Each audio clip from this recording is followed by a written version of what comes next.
வணக்கம். மாலை முரசின் மின்னல் செய்திகளுக்கு உங்களை வரவேற்கிறோம். தொடர்ந்து செய்திகளை விரைவாக பார்க்கலாம்.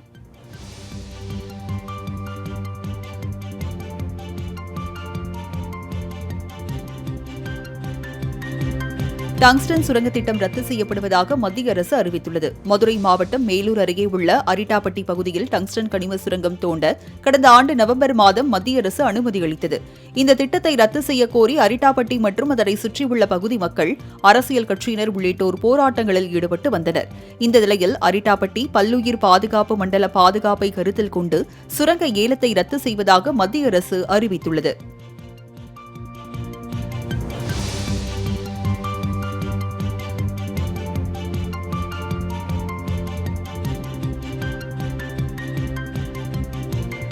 டங்ஸ்டன் சுரங்க ஏலத்தை ரத்து செய்து மத்திய அரசு பணிந்துள்ளதாக முதலமைச்சர் மு.க.ஸ்டாலின் தெரிவித்துள்ளார். அவரின் எக்ஸ் தள பதிவில், தான் முதலமைச்சராக இருக்கும் வரை என்னை மீறி டங்ஸ்டன் சுரங்கம் அமையாது என்று உறுதிபட தெரிவித்ததை கூறியுள்ளார்.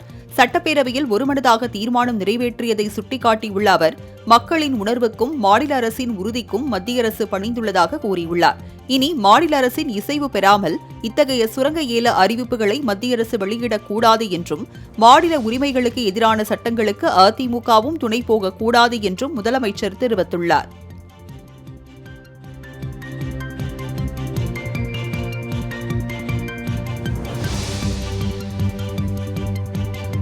டங்ஸ்டன் திட்டத்தை ரத்து செய்த பிரதமர் நரேந்திர மோடிக்கு நன்றி கூறுவதாக பாஜக மாநில தலைவர் அண்ணாமலை தெரிவித்துள்ளார்.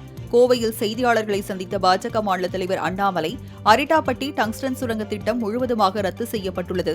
டங்ஸ்டன் திட்டத்தை ரத்து செய்த பிரதமர் நரேந்திர மோடிக்கு நன்றி. அப்பகுதி கிராம மக்கள் மன நிம்மதியில்லாமல் இருந்தனர். இன்று இரவு அவர்கள் நிம்மதியாக உறங்குவார்கள். டங்ஸ்டன் சுரங்கம் நாட்டிற்கு முக்கியமானதாக இருந்தாலும் கூட விவசாய பகுதி பல்லுயிர் பெருக்கத்தை கருத்தில் கொண்டு விவசாயிகளுக்காக இந்த நடவடிக்கை எடுக்கப்பட்டுள்ளதாக தெரிவித்தார்.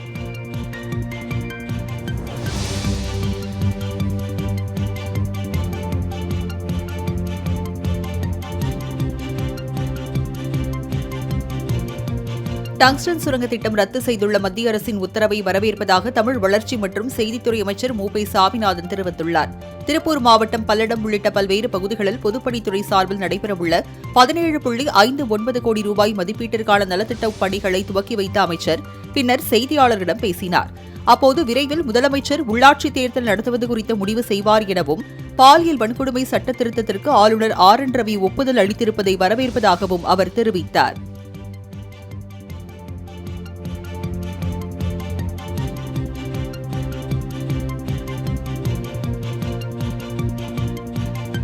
தமிழ் நிலப்பரப்பில் இருந்துதான் இரும்பின் காலம் தொடங்கியது என்று முதலமைச்சர் மு.க.ஸ்டாலின் அறிவித்துள்ளார்.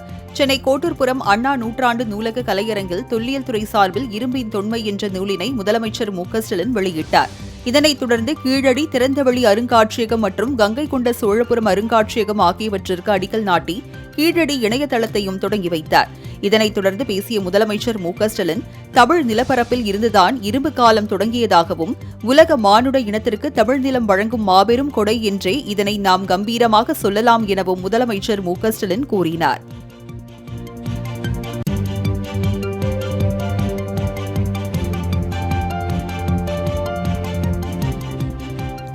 தமிழகத்தில் 5300 ஆண்டுகளுக்கு முன்பே இரும்பின் காலம் தொடங்கியதை தொல்லியல் ஆய்வு உறுதிப்படுத்தியுள்ளது என்று ராகுல் காந்தி தெரிவித்துள்ளார்.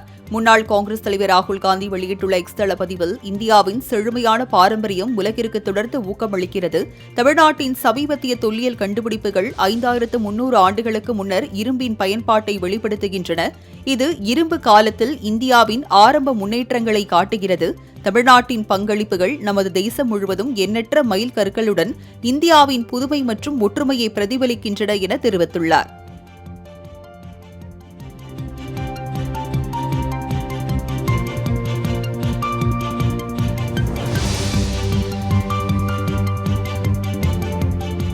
தமிழகத்தின் இரும்பு காலம் தொடர்பாக முதலமைச்சர் வரலாற்று சிறப்புமிக்க அறிவிப்பை வெளியிட்டுள்ளதாக தமிழ்நாடு தொல்லியல் துறை ஆணையர் உதயச்சந்திரன் தெரிவித்துள்ளார்.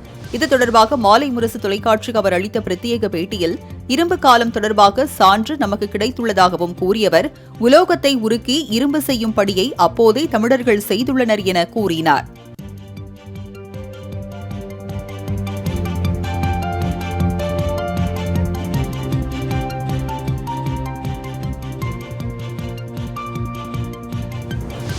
தமிழ்நாட்டிற்கும் நேதாஜிக்கும் நெருங்கிய தொடர்பு உள்ளதாக ஆளுநர் RN ரவி தெரிவித்துள்ளார். நேதாஜி சுபாஷ் சந்திரபோஸின் 128வது பிறந்தநாளை முன்னிட்டு திருச்சி பாரதிதாசன் பல்கலைக்கழகத்தில் அவரது வாழ்க்கை வரலாறு குறித்த புகைப்பட கண்காட்சி நடைபெற்றது. இதனை தொடங்கி வைத்த ஆளுநர் RN ரவி பார்வையிட்டார். பின்னர் நிகழ்ச்சியில் பேசிய அவர், தமிழ்நாட்டிற்கும் நேதாஜிக்கும் நெருங்கிய தொடர்பு உள்ளதாகவும், ஆனால் தமிழ்நாட்டில் உள்ள பாட புத்தகங்களில் கூட நேதாஜி குறித்த வரலாற்று குறிப்புகள் முழுமையாக இல்லை என தெரிவித்தார்.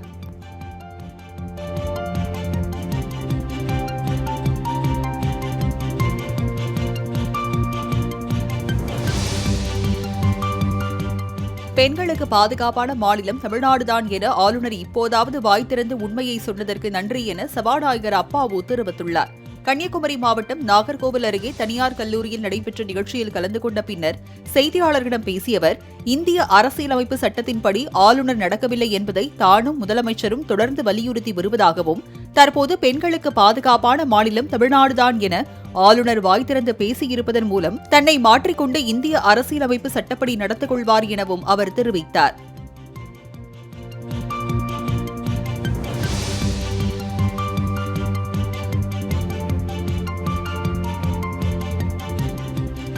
சிறப்பு புலனாய்வு குழுவினர் நடத்திய விசாரணையின் போது ஞானசேகரன் வலிப்பு ஏற்பட்டதாக கூறி நாடகமாடியது மருத்துவ பரிசோதனையில் அம்பலமாகி உள்ளது. அண்ணா பல்கலைக்கழக மாணவி பாலியல் வன்கொடுமை செய்யப்பட்ட வழக்கில் கைதாகி நீதிமன்ற உத்தரவின்படி சிறப்பு புலனாய்வு குழுவின் கஸ்டடியில் இருந்தார் ஞானசேகரன். அவரிடம் அதிகாரிகள் விசாரணை நடத்திய போது வலிப்பு வந்ததாக கூறி ஸ்டான்லி அரசு மருத்துவமனையில் அனுமதிக்கப்பட்டார். அங்கு சிகிச்சை முடிந்ததால் அவரை மீண்டும் சிறப்பு புலனாய்வு குழுவினர் எழும்பூர் அழைத்து வந்து விசாரணை நடத்தி வருகின்றனர். இதனிடையே விடிய விடிய நடத்திய விசாரணையில் திணறிய ஞானசேகரன் வலிப்பு ஏற்பட்டதாக கூறி நாடகமாடியது மருத்துவ பரிசோதனையில் அம்பலமாகி உள்ளது.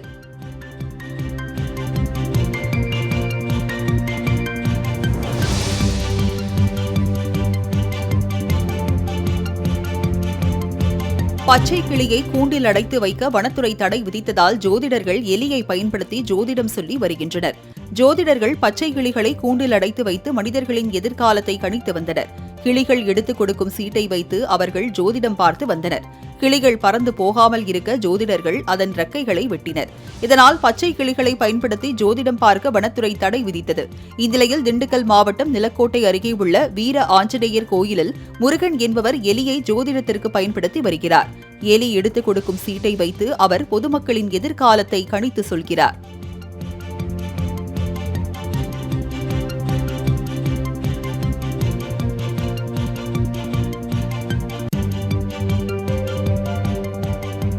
பிரபாகரனோடு இருப்பது போல் டூப்ளிகேட் போட்டோ உருவாக்கி சீமான் பொய் பேசுவதாக அமைச்சர் பொன்முடி விமர்சித்துள்ளார். விழுப்புரத்தில் உள்ள அரசு போக்குவரத்து கழக பணிமனையில் ஓட்டுநர்கள் மற்றும் நடத்துனர்களுக்கான குளிரூட்டப்பட்ட ஓய்வறையை திறந்து வைத்த பின் செய்தியாளர்களை சந்தித்த அமைச்சர் பொன்முடி, கட்சியில் ஆட்களே இல்லாத நபர்களின் பேச்சுக்கு பதில் சொல்ல வேண்டிய அவசியம் இல்லை என்றார். பெரியார் குறித்து ஏதாவது பேசினால் தம்முடைய பெயர் தொலைக்காட்சிகளில் வராதா என்ற அடிப்படையில் சீமான் பிரச்சார யுக்தியை கையாள்வதாகவும் குற்றம் சாட்டினார்.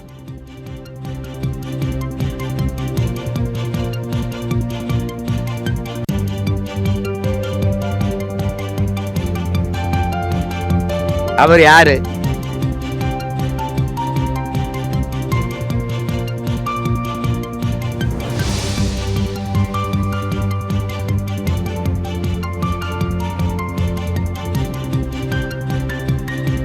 பிரபாகரனுடன் சீமான் இருக்கும் புகைப்படம் எடிட் செய்யப்பட்டது என கூறுபவர்கள் அதற்கான ஆதாரத்தை காட்ட தயாரா என சீமான் கேள்வி எழுப்பியிருந்தார். அதற்கு பதிலளிக்கும் விதமாக வீடியோ வெளியிட்டுள்ள இயக்குநர் சங்ககிரி ராஜ்குமார் அந்த புகைப்படமே ஆதாரம் என தெரிவித்துள்ளார்.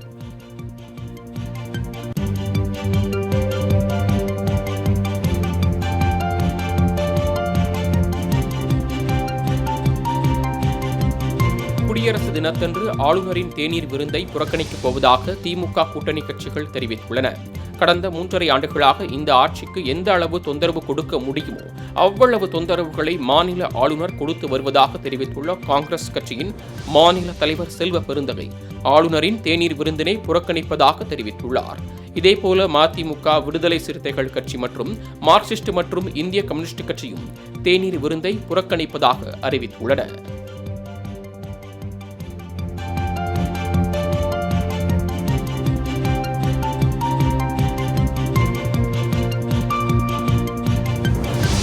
ஈரோடு ஈரோடு கிழக்கு சட்டமன்ற இடைத்தேர்தலில் போட்டியிடும் நாம் தமிழர் கட்சியின் வேட்பாளர் சீதா லட்சுமி மைக் சின்னத்திற்கு ஆதரவு கேட்டு பிரச்சாரம் மேற்கொண்டு வருகிறார். வருகிற பிப்ரவரி 5ஆம் தேதி நடைபெறவுள்ள இடைத்தேர்தலில் திமுக நாம் தமிழர் கட்சியினர் இடையே நேரடி போட்டி நிலவி வருகிறது.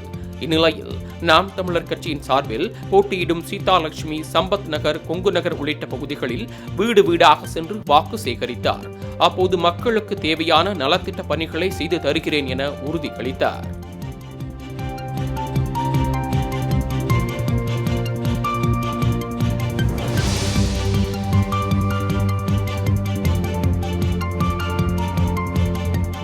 ஈரோடு கிழக்கு சட்டமன்ற இடைத்தேர்தலை முன்னிட்டு கூடுதல் மின்னணு வாக்குப்பதிவு இயந்திரங்களை தயார் செய்யும் பணி தீவிரம் அடைந்துள்ளது. வேட்பாளர்கள் எண்ணிக்கை அதிகமானதை அடுத்து கூடுதல் மின்னணு வாக்குப்பதிவு இயந்திரங்கள் தயார் செய்யும் பணி தீவிரமாக நடைபெற்று வருகிறது. இந்நிலையில் திமுக, நாம் தமிழர் உள்ளிட்ட 46 பேர் களத்தில் உள்ளதால் ஒரு வாக்குச்சாவடிக்கு 3 வாக்குப்பதிவு இயந்திரம் வைக்க வேண்டியுள்ளதாக அதிகாரிகள் தெரிவித்துள்ளனர்.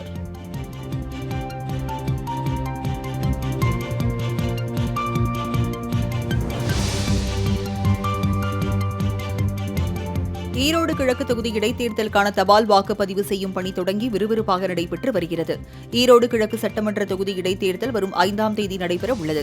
இந்த நிலையில் வாக்குச்சாவடியில் நேரில் சென்று வாக்களிக்க முடியாத 85 வயதுக்கு மேற்பட்டவர்கள் மற்றும் மாற்றுத்திறனாளிகள் தங்களது ஓட்டுகளை தபால் மூலமாக செலுத்த ஏற்பாடு செய்யப்பட்டுள்ளது.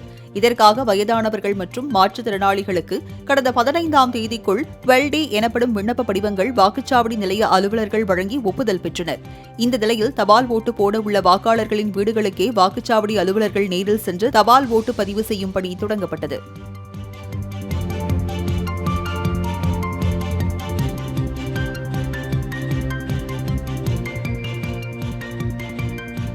தன்னுடைய கேள்விக்கு நேரடியாக பதிலளிக்க முடியாமல் முதலமைச்சர் மு.க.ஸ்டாலின் பிதற்றியுள்ளதாக எடப்பாடி பழனிசாமி குற்றம் சாட்டியுள்ளார்.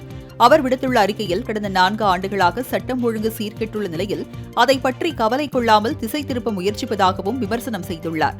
தன்னை திண்ணையில் அமர்ந்து வெட்டி பேச்சு பேசுவதாக கூறும் ஸ்டாலின், அவர் எதிர்க்கட்சியாக இருந்தபோது ஒவ்வொரு திண்ணையிலும் அமர்ந்து போட்டோ ஷூட் நடத்தியதாகவும் இபிஎஸ் தெரிவித்தார். நீட் தேர்வு ரத்து, குடும்ப அட்டைக்கு கூடுதலாக 1 கிலோ சர்க்கரை, பழைய ஓய்வூதிய திட்டம் அமல், 100 நாள் வேலை 150 நாட்களாக அதிகரிப்பு உள்ளிட்ட நிறைவேற்றப்படாத பல்வேறு வாக்குறுதிகளை அடுக்கிக் கொண்டே போகலாம் என்றும் இபிஎஸ் தெரிவித்துள்ளார்.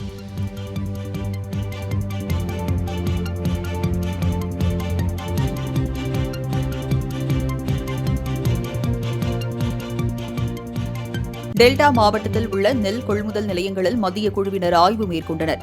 பனிப்பொழிவால் நெல்மணிகள் அதிக ஈரப்பதம் கொண்டுள்ளதை அடுத்து தமிழகம் வந்த மத்திய குழுவினர் திருவாரூர் மாவட்டத்தில் உள்ள பூவானத்தம் கிராமத்தில் உள்ள நேரடி நெல் கொள்முதல் நிலையம் மற்றும் மயிலாடுதுறை மாவட்டம் திருவிளையாட்டம் அரசு நேரடி நெல் கொள்முதல் நிலையத்தில் வைக்கப்பட்ட நெல்மணிகளை ஆய்வு செய்தனர். அப்போது நெல்லின் ஈரப்பதத்தை 17%இலிருந்து 22% உயர்த்தி கொள்முதல் செய்ய வேண்டும் என நாகை நாடாளுமன்ற உறுப்பினர் செல்வராஜ் மற்றும் விவசாயிகள் கோரிக்கை வைத்தனர்.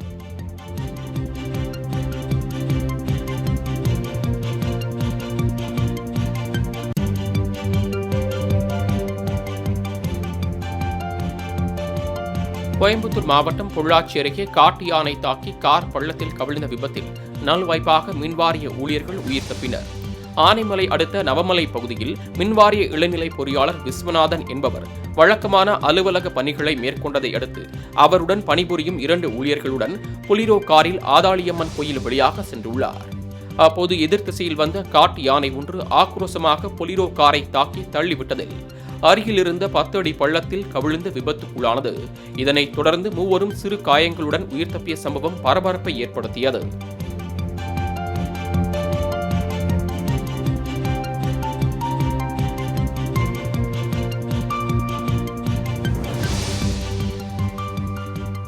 மதுரை திருப்பரங்குன்றம் மலை முருகன் கோயிலுக்கு சொந்தமானது என ராஜா தெரிவித்துள்ளார். திருப்பரங்குன்றம் மலை மேல் உள்ள காசி விஸ்வநாதர் கோயிலில் தரிசனம் செய்த அவர் செய்தியாளர்களை சந்தித்தார். அப்போது 1931ஆம் ஆண்டு லண்டன் கவுன்சில் திருப்பரங்குன்றம் மலை முருகனுக்கு சொந்தமானது என தீர்ப்பு உள்ளது என்றும் தலவிருட்சமான மலை மேல் உள்ள கள்ளத்தி மரத்தில் பிறைக்கொடி கட்டி மோதலை உருவாக்க சிலர் திட்டமிட்டு சதி செய்வதாக சந்தேகம் ஏற்படுகிறது எனவும் தெரிவித்தார். மேலும் மணப்பாறை எம்எல்ஏவையும் நவாஸ்கனையும் கைது செய்யப்பட வேண்டும் என கூறினார். லண்டன் பிரிவி கவுன்சில் முழு மலையும்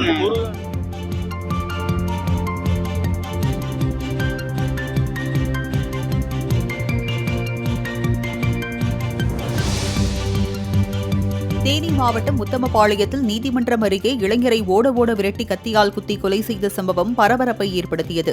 ஒருங்கிணைந்த நீதிமன்றம் அருகே முன்விரோதம் காரணமாக பிரசாத் என்பவரை இளைஞர் ஒருவர் ஓட விரட்டி கத்தியால் குத்தி கொலை செய்துள்ளார். இந்த கொலை சம்பவம் குறித்து வழக்கு பதிவு செய்த காவல்துறையினர் கொலையாளியை தேடி வருகின்றனர்.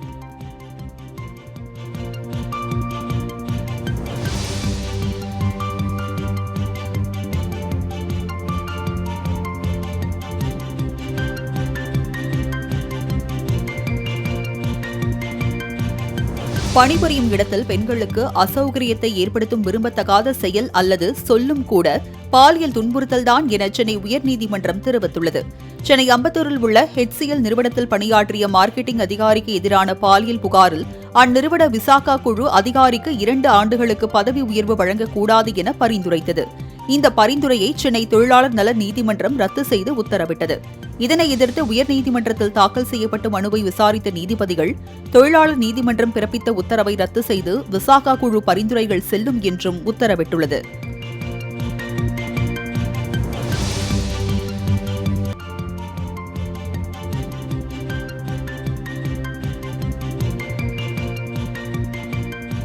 பெண்களுக்கு எதிரான குற்றங்களுக்கு கடும் தண்டனை அளிக்கும் சட்டத்திருத்த மசோதாவுக்கு ஆளுநர் ஒப்புதல் அளித்துள்ளார்.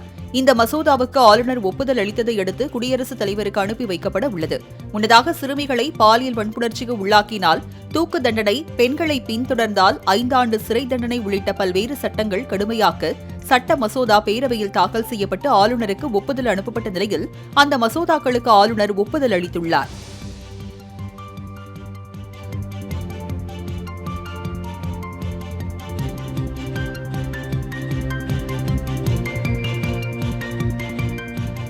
பெரியார் குறித்து அவதூறாக பேசிய சீமானுக்கு எதிராக போராடிய 878 பேர் மீது நீலாங்கரை போலீசார் வழக்கு பதிவு செய்துள்ளனர். பெரியாரிய உணர்வாளர்கள் கூட்டமைப்பு சார்பில் பெரியார் குறித்து அவதூறாக பேசியதாக சீமானின் நீலாங்கரை வீட்டை முற்றுகையிடும் போராட்டத்தில் ஈடுபட்டனர். இதில் மே 17 இயக்கத்தின் ஒருங்கிணைப்பாளர் திருமுருகன் காந்தி உள்ளிட்ட பலர் கலந்து கொண்டு சீமானின் உருவ பொம்மையை எரித்தும் சீமானின் பேனரை துடைப்பத்தாலும் காலணியாலும் அடித்தும் கண்டன கோஷங்களை எழுப்பினர். பின்னர் போராட்டத்தில் ஈடுபட்ட அனைவரையும் போலீசார் கைது செய்த நிலையில் 878 பேர் மீது வழக்கு பதியப்பட்டுள்ளது.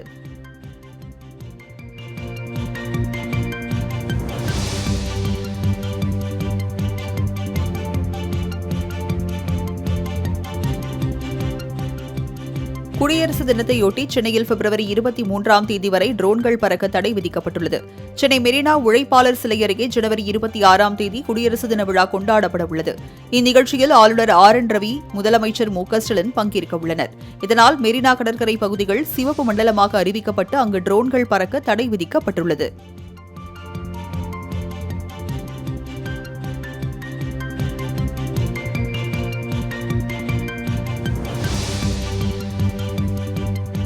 மாமன்னர் ராஜேந்திர சோழன் உருவத்தை உறுதிப்படுத்திய பின் சிலை அமைப்பதற்கான நடவடிக்கை எடுக்கப்படும் என போக்குவரத்துத்துறை அமைச்சர் சிவசங்கர் தெரிவித்துள்ளார். அரியலூர் மாவட்டம் கங்கை கொண்ட சோழபுரத்தில் 10.5 ஏக்கர் பரப்பளவில் 22 கோடி ரூபாய் மதிப்பீட்டில் அருங்காட்சியகம் அமைக்கும் இடத்தை போக்குவரத்துத்துறை அமைச்சர் சிவசங்கர் பார்வையிட்டார். பின்னர் பேசிய அவர், அரசு வெளியிட்ட குறும்படத்தில் ராஜேந்திர சோழன் ஓவியத்தை ஒரு புகைப்படமாக காட்டியுள்ளனர் என்றும் மன்னரின் உருவத்தை இன்னும் உறுதிப்படுத்த வேண்டிய சூழல் உள்ளதால் அதற்கு பிறகு அருங்காட்சியகத்தில் சிலை அமைப்பதற்கான நடவடிக்கை எடுக்கப்படும் என்றார்.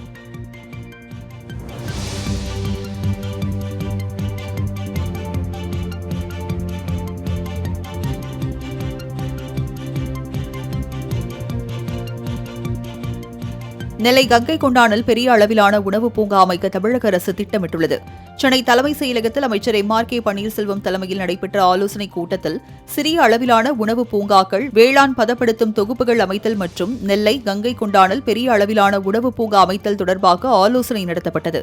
இதில் வேளாண் உற்பத்தி ஆணையர், அரசு கூடுதல் தலைமை செயலாளர் அபூர்வா, வேளாண்மை விற்பனை மற்றும் வேளாண் வணிகத்துறை ஆணையர் உள்ளிட்ட அரசு உயரதிகாரிகள் கலந்து கொண்டனர்.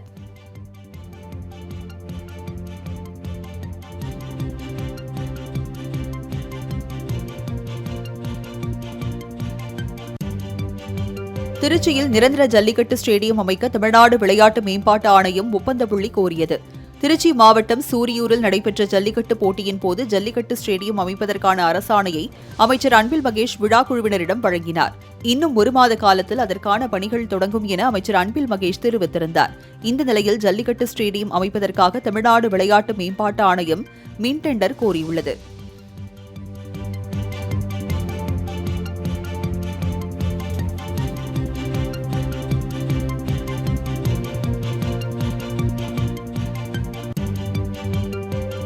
தனியார் மூலம் மினி பஸ் இயக்கும் முடிவை அரசு கைவிடவில்லை என்றால் மாநிலம் தழுவிய அளவில் மாபெரும் போராட்டம் நடத்தப்படும் என அண்ணா தொழிற்சங்க பேரவை செயலாளர் கமலக்கண்ணன் அறிவித்துள்ளார். இதுகுறித்து செய்தியாளர்களை சந்தித்த அவர், மக்களின் தேவையை பூர்த்தி செய்ய அரசே புதிய மினி பேருந்துகளை கொள்முதல் செய்து இயக்க வேண்டுமே தவிர தனியாரிடம் விடக்கூடாது என்றும், இதற்கு எதிர்ப்பு தெரிவிக்கும் விதத்தில் விரைவில் 79 சங்கங்களை ஒன்றிணைத்து தமிழகம் ஸ்தம்பிக்கும் அளவிலான மிகப்பெரிய போராட்டத்தை அண்ணா தொழிற்சங்கம் முன்னெடுக்கும் என்று அவர் கூறினார்.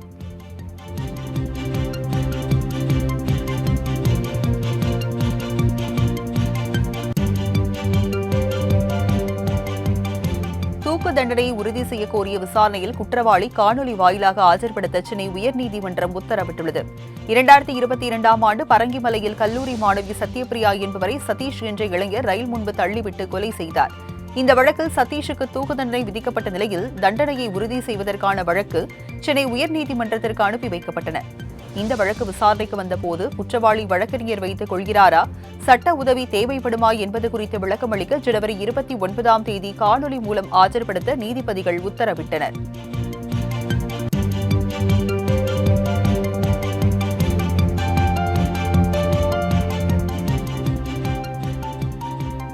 நிரந்தர லோக் அதாலத் குறித்த அதிகாரிகளுக்கான விழிப்புணர்வு முகாம் சென்னை உயர்நீதிமன்ற வளாகத்தில் நடைபெற்றது. இந்த முகாமில் இன்சூரன்ஸ், போக்குவரத்து, மருத்துவம், கல்வித்துறைகளைச் சேர்ந்த அதிகாரிகள் கலந்து கொண்ட நிலையில் முகாம் குறித்து செய்தியாளர்களுக்கு பேட்டியளித்த சென்னை மாவட்ட சட்டப்பணிகள் ஆணைக்குழு தலைவரும் மாவட்ட முதன்மை அமர்வு நீதிமன்ற நீதிபதியுமான எஸ். கார்த்திகேயன், நிரந்தர லோக் அதாலத் குறித்து மக்கள் மத்தியில் விழிப்புணர்வு ஏற்படுத்தவே இந்த முகாம் நடத்தப்படுகிறது என்றும், சமரசமாக மட்டுமல்லாமல் இருதரப்பு வாத பிரதிவாதங்களுடனும் தீர்வுகள் காணப்படும் என்றார்.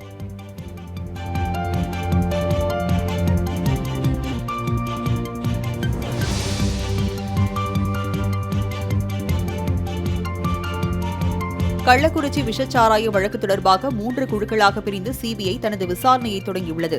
கள்ளக்குறிச்சி மாவட்டம் கருடாபுரத்தில் கடந்த ஜூன் மாதம் விஷச்சாராயம் குடித்த 67 பேர் உயிரிழந்த சம்பவம் நாடு முழுவதும் பெரும் அதிர்வலைகளை ஏற்படுத்தியது. இந்த வழக்கை சிபிசிஐடி விசாரிக்க தமிழக அரசு உத்தரவிட்டது. இதில் தவறு நடக்க வாய்ப்பு இருப்பதாக கூறி அதிமுக, பாஜக, பாமக உள்ளிட்ட பல கட்சிகள் எதிர்ப்பு தெரிவித்து தனித்தனியே வழக்கு தொடர்ந்ததால் சிபிஐக்கு மாற்றப்பட்டது. அதன்படி வழக்கின் முக்கிய ஆவணங்களை சிபிசிஐடி ஒப்படைத்ததால் சிபிஐ தனது விசாரணையை தொடங்கியுள்ளது.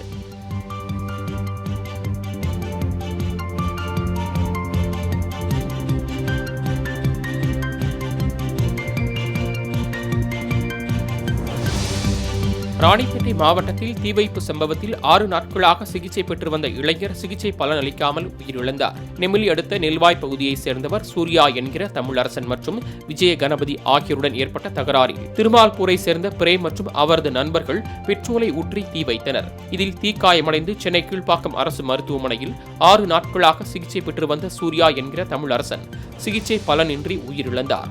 இதனால் பதற்றம் நிலவி வருவதால் 3 டிஎஸ்பிக்கள் தலைமையில் 100க்கும் மேற்பட்ட போலீசார் அங்கு குவிக்கப்பட்டுள்ளனர்.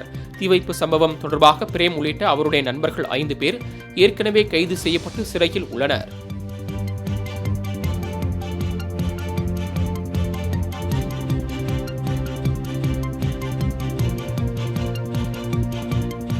கள்ளக்குறிச்சி பள்ளி மாணவி ஸ்ரீமதி மரண வழக்கு விசாரணை பிப்ரவரி 20ஆம் தேதிக்கு ஒத்திவைக்கப்பட்டுள்ளது. கள்ளக்குறிச்சி மாவட்டம் கனியாமூர் பள்ளியில் மாணவி ஸ்ரீமதி மர்மமான முறையில் உயிரிழந்தார். இந்த வழக்கு கள்ளக்குறிச்சி தலைமை குற்றவியல் நீதித்துறை நடுவர் நீதிமன்றத்தில் நடைபெற்று வருகிறது. இதில் மாணவி ஸ்ரீமதியின் தாயார் செல்வி ஆஜரானார். அவர் சிபிசிஐடிக்கு எதிராக மனு தாக்கல் செய்துள்ளார். இதில் அரசு தரப்பில் ஆட்சேபனை இருந்தால் பிப்ரவரி 20ஆம் தேதிக்குள் தெரிவிக்கலாம் என்று தெரிவித்த நீதிபதி ஸ்ரீராம் விசாரணையை அன்றைய தேதிக்கு ஒத்திவைத்தார்.